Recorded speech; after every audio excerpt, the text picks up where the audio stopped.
The IDV Athletic Games are here. Let's begin. Welcome back everyone. Let's quickly talk about what we got last week as fast as we possibly can. So last week we got the new S tier package for Coordinator called the Amazonite package that of course included her S tier skin Amazonite and her A tier accessory Soaring Beneath the Stars. We also got Cheerleader finally available for everyone to play and purchase in the store, along with her B tier skin available called Crude Ore that you could also buy in a package that would include her and of course her B tier skin. Dancer's Ivory Tower B tier skin called Swan was available in the store, and there was a small special package that gave you inspirations and stuff like that. We got the second week of the Moonlight race event that brought along the preliminary phase where people could start to compete with other players to complete event missions, complete achievement challenges, and receive a ton of rewards. The 300 million visitors worldwide gift event was extended. I think it was meant to end last week, but they decided to extend it until September 17th, meaning you have more time to be able to get all of those amazing rewards they gave us because there were so many people playing Identity 5. Some minor changes they added to the game include the idle detection for naughty children when transformed in the hide and seek mode. Cheerleader's deduction system is now available so you can get her worn clothes skin, and of course they added Cheerleader to the Jewel Hunter, Blackjack and Tarot mode so people can test her out. They did some small improvements in the Chasing Shadows Golden Cave map. They brightened the effects of Naiad's Abyss, so that's when she creates water area for people when survivors are in. I think they're a little bit easier to see now. Let's talk about what we're getting this week, because this week we're getting a nice amount of content, including a new event. But first of all, we're getting the third week of the Moonlight race event, that is the qualifier phase. In this phase, players can choose a faction and participate in predictions to earn faction graffitis and more rewards. And if the first place contestant of this entire mode, I guess, is in your faction, then your faction becomes the champion faction and you will receive the champion faction's reward label. We've got another event that's from season 12 that's returning, and that is the Manor Athletic Games event. This was the season when Sculptor was released, so that's such a long time ago, over 10 seasons ago, but that's really interesting. So this event is going to be bringing back old rewards and some new rewards that are coming. The event rewards include 4 graffitis, 3 of which are old ones and 1 that is new, an event portrait and 2 portrait frames, 1 that is new and 1 that is old, the Survivor Accessory Sports Trophy, the emote for Mercenary that's called Boxing, and the B tier dancer skin called Gymnast. So really good rewards. I'm glad that they're bringing them back again. As long as this event is going more or less the same way as it went back in season 12, this is what you can expect from this event. Players can obtain rewards by completing matches, and they also receive athletic energy to cheer on characters in the event to be able to complete the story or whatever it is. The portrait frame was obtainable from login events, and you could also get things like fragments and clues as well by doing the login stuff. So maybe we'll see how we can get both portraits this time, as originally there was only one. On September 13th, we're getting Mechanics Character Day. She's been out for such a long time, so she's going to have some really good rewards, I am sure about that. Let's talk about what's coming in the future, some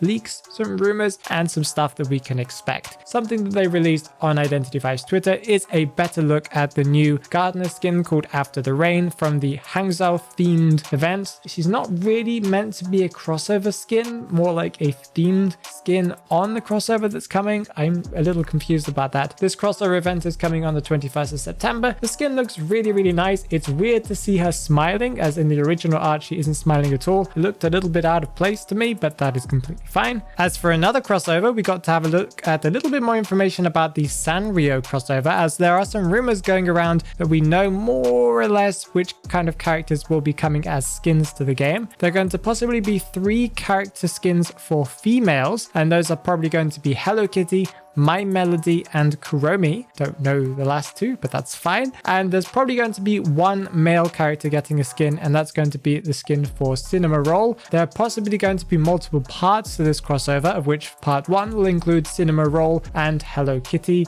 and then part 2 I assume will bring My Melody and Kuromi. I expect to see a little bit more about these crossovers, or maybe some information about the Ashes of Memory part 2, maybe a big trailer dropping giving us a hint of what's coming in an event that's coming coming up soon, and that is the fact that NetEase is attending the Tokyo Game Show. That's the TGS live event. That is a physical kind of convention, I think, where people show off their games and stuff like that. You'll see stuff from the Hoyoverse and other things like that. It's possible that we'll see some Identity V news there. Of course, they'll be announcing some stuff for other games. Maybe they'll release a new game and stuff like that, but it's possible we'll see some IDV news. Maybe we won't see anything at all, but that's going to be happening between the 21st and the 24th of September. So this month, not too far away. I expect them to release at least a trailer for the event. Since there are some cute crossovers coming up, maybe it would be nice to see Identity V have a crossover with Lego. There is a non-official Identity V Lego set that you can buy. So check out this video here where I made some Identity V Lego live on stream. It was a lot of fun.